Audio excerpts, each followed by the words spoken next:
Patient పరిస్థితి ఏమాత్రం బాగోలేదని క్రిటికల్గా ఉందనే మాటల్ని మనం తరచుగా వింటూ ఉంటాం. ఇక్కడ క్రిటికల్ అంటే అత్యంత విషమ పరిస్థితి అనే అర్థం. ఇలాంటి సంక్లిష్టమైన దశ నుంచి రోగిని సాధారణ ఆరోగ్య స్థితికి తీసుకురావడానికి ఇవాళ చాలా ఆసుపత్రుల్లో క్రిటికల్ కేర్ యూనిట్ రూపంలో పెద్ద బృందమే అందుబాటులో ఉంటోంది. పేషెంట్ని ప్రాణాపాయ స్థితి నుంచి బయటకు తీసుకురావటానికి మత్తు వైద్యులు మొదలుకొని ఇంటెన్సివిస్టుల దాకా ఎంతో మంది నిపుణులు ఈ క్రిటికల్ కేర్ యూనిట్లో నిరంతరం శ్రమిస్తూ ఉంటారు. ఆపత్కాలంలో ప్రాణాలకు భరోసానిచ్చే ఐసీయూ, క్రిటికల్ కేర్ యూనిట్ల గురించిన పూర్తి వివరాల్ని ఇప్పుడు తెలుసుకుందాం.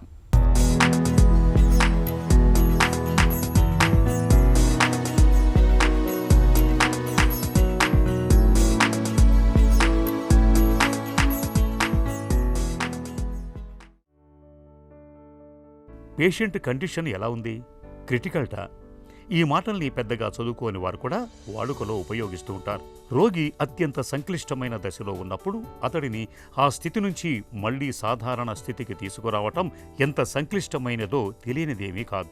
గుండెపోటు వచ్చినప్పుడు, పక్షవాతానికి గురైనప్పుడు, ప్రమాదాల్లో తీవ్ర గాయాలు అయినప్పుడు, పాము కరచినప్పుడు, విషం తాగినప్పుడు, స్వైన్ ఫ్లూ వంటి ప్రమాదకర ఇన్ఫెక్షన్లు సోకినప్పుడు, ఇలాంటి విపత్కర పరిస్థితుల్లో ప్రాణం గాలిలో దీపమే అవుతుంది. ఇలాంటప్పుడు పేషెంట్కి వెంటనే యుద్ధ ప్రాతిపదికన చికిత్స చేస్తూ తిరిగి పూర్తిగా సురక్షిత స్థితిలోకి తీసుకువచ్చే ఆపన్న హస్తమే క్రిటికల్ కేర్. దీన్నే ఇంటెన్సివ్ కేర్ యూనిట్ అని, వాడుకలో ఐసీయూ అని కూడా పిలుస్తాం. క్రిటికల్ కేర్ అంటే ఏంటి? నరాలకు సంబంధించిన పేషెంట్స్లో కానివ్వండి, హార్ట్కి సంబంధించిన పేషెంట్స్ కానివ్వండి, కిడ్నీకి సంబంధించిన పేషెంట్స్ కానివ్వండి, ఐసీయూ అడ్మిషన్ రిక్వైర్మెంట్ ఉన్న వాళ్ళని మేము చూడటం అనేది జరుగుతూ ఉంటుందండి. సో క్రిటికల్ కేర్ విభాగంలో ఏం చేస్తాము? సో బేసికల్గా ఐసీయూ అడ్మిషన్ కామన్గా మనకి రిక్వైర్మెంట్ పడే వాళ్ళల్లో చూసామంటే ఎక్కువగా బీపీ పరంగా ఫ్లక్చువేషన్స్, అంటే రక్తనాళాలు పడిపోయి బీపీ డ్రాప్ అవడంగా కానీ, సెప్సిస్ అంటూ ఉంటాం, ఇన్ఫెక్షన్ బాగా తీవ్ర స్థాయిలో ఉన్నప్పుడు దాని యొక్క ప్రభావం మన రక్తనాళాల మీద పడి బీపీ డ్రాప్ అయిన పేషెంట్స్ని, అదేవిధంగా మెదడుకి సివియర్గా పక్షవాతం వచ్చిన వాళ్ళకి కానీ, పక్షవాతంలో కూడా మనకి 2 రకాలు ఉంటుందండి, క్లాట్ రిలేటెడ్గా, బ్లీడ్ రిలేటెడ్గా.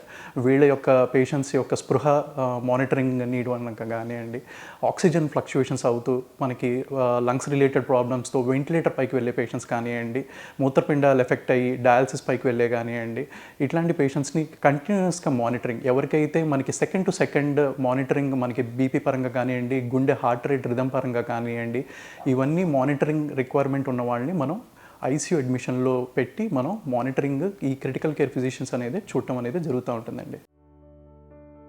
క్రిటికల్ కేర్ విభాగంలోని డాక్టర్లు, వైద్య సిబ్బంది అనుక్షణం అప్రమత్తంగా ఉంటూ ప్రాణాపాయ స్థితిలో ఉన్న పేషెంట్ని కంటికి రెప్పలా కాచుకుంటారు.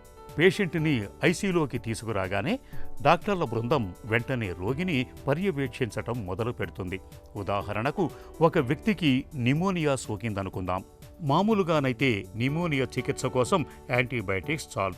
కానీ ఏదైనా కారణాల వల్ల సమస్య అదుపు తప్పినప్పుడు పరిస్థితిని అధిగమించటానికి ఆక్సిజన్ పెడతారు. కృత్రిమ శ్వాస కోసం వెంటిలేటర్ సాయం తీసుకుంటారు. ఇన్ఫెక్షన్ రక్తానికి వ్యాపించి సెప్సిస్గా మారినప్పుడు యాంటీబయాటిక్స్తో పాటు శరీరంలో అన్ని వ్యవస్థలు సక్రమంగా పనిచేయించేలా మందులు ఇస్తూ ఉంటారు. గుండె, రక్త ప్రసరణ వ్యవస్థ అన్ని సక్రమంగా ఉండేలా చూస్తారు. అవసరమైతే హార్ట్ లంగ్ బైపాస్ అనే చికిత్సను చేస్తూ ఉంటారు. మూత్రపిండాలు పనిచేయలేని స్థితిలో ఉన్నప్పుడు కృత్రిమంగా డయాలసిస్ కూడా చేస్తూ ఉంటారు.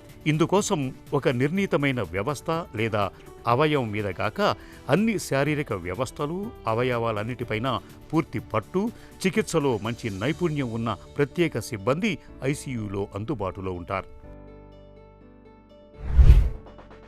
ఐసీయూలో ఎప్పుడు ఎవరిని అడ్మిట్ చేయాలనేది చూస్తూ ఉంటాం కదా. సో కామన్గా చూసామంటే మనం పైనుంచి కిందకు వస్తూ ఉండండి, మెయిన్గా మెదడు రిలేటెడ్గా స్పృహ తక్కువగా ఉన్న వాళ్ళని కానివ్వండి, ట్రామాటిక్ బ్రెయిన్ ఇంజురీస్ అంటే యాక్సిడెంట్ అయిన వాళ్ళకి, తీవ్రంగా తలకి ఇంజురీస్ అయిన వాళ్ళకి కానివ్వండి, ఛాతికి పొట్టకి కూడా తీవ్రంగా దెబ్బలు తగిలి రక్తస్రావం అయిన వాళ్ళని కానివ్వండి, గుండె రిలేటెడ్గా మేజర్ హార్ట్ స్ట్రోక్ కానీ ఇట్లాంటివి వచ్చిన వాళ్ళని కానివ్వండి, లంగ్స్ రిలేటెడ్గా నెమ్ము చేరి తీవ్రమైన నెమ్ము, అది వెంటిలేటర్ పైన వెళ్ళిన కానివ్వండి, అది కూడా వెంటిలేటర్ పైన మందుల పైన కూడా కష్టమైన వాళ్ళని, ఎక్మో అంటారు కదండి, అట్లాంటి వాళ్ళని కానివ్వండి, ఇవన్నీ అడ్మిషన్ నీడ్ ఉన్న వాళ్ళకి, యూరిన్ అవుట్పుట్ డ్రాప్ అవుతున్న, డయాలసిస్ పైకి వెళ్ళే వాళ్ళు కానివ్వండి, ఇన్ఫెక్షన్ తీవ్ర స్థాయిలో ఉన్న వాళ్ళని కానివ్వండి, ఇట్లాంటి వాళ్ళని కామన్గా మనం ఐసీయూ అడ్మిషన్ అనేది చేస్తాం. వేర్ వి రిక్వైర్ మనకి కంటిన్యూస్ మానిటరింగ్, అన్ని అవయవాలపైన ఉండే వాళ్ళని మనం చేస్తూ ఉంటాం. మల్టీ ఆర్గన్ ఇన్వాల్వ్మెంట్ అంటారు కదా, సో అట్లాంటి వాళ్ళని మనం కామన్గా ఐసీయూలోకి అడ్మిషన్ అనేది చేస్తూ ఉంటామండి. ఒకటి సక్సెస్ పరంగా చూసామంటే అండి, ఎప్పుడైనా ఏదైనా ఎర్లీ ప్రజెంటేషన్ అండి, ఏ వ్యాధికైనా అవనియండి, అది నరాలకు సంబంధించింది అవనియండి, గుండెకి సంబంధించింది అవనియండి, ఇన్ఫెక్షన్ రిలేటెడ్కి సంబంధించిన అవనండి, మనకి ఎర్లీ ప్రజెంటేషన్ ప్లస్ పేషెంట్ యొక్క ఫ్యాక్టర్స్ కూడా మనకి చాలా ఇంపార్టెంట్ అండి. పేషెంట్కి మెయిన్గా మన ఇండియాలో చూసామంటే ముఖ్యంగా మనకి అందరికీ సగానికి పైన మనకి డయాబెటీస్ కానీ, హార్ట్ ఇష్యూస్ పరంగా కానీ, బీపీ ఇష్యూస్ కానీ ఇవన్నీ అసోసియేటెడ్గా ఉంటాయి. ఇవన్నీ కంట్రోల్గా ఉండి ఇప్పుడు మనకి ఏదైనా అక్యూట్ ఇష్యూస్తో డిటరేటర్ అయితే మనకి ఎర్లీ ప్రజెంటేషన్ ప్లస్ మన ట్రీట్మెంట్ వీటితో బెటర్ అవ్వడానికి ఎర్లీతో ప్రజెంటేషన్స్తో అవుట్కమ్స్ అనేది బాగుండడానికి అవకాశం ఉంటుందండి. గతంలో వైద్యం అంటే కాస్త నింపాదిగా జరిగే ప్రక్రియ. అందుకే ఒకప్పటి తీవ్రమైన జబ్బులకు శానిటోరియంల తరహాలోనే ఆసుపత్రులు ఉండేవి. అత్యవసరంగా వైద్య సేవలు అందించాల్సిన చాలా సందర్భాలలో రోగులు మరణించే ఉదంతాలే ఎక్కువగా ఉండేవి. కానీ ఈ ఆధునిక యుగంలో ఇంటెన్సివ్ కేర్ యూనిట్లు పనితీరు పూర్తిగా మారిపోయింది. వాటికి కేటాయించే స్థలం, అక్కడి వసతులు అన్నీ ప్రత్యేకంగా ఉంటాయి.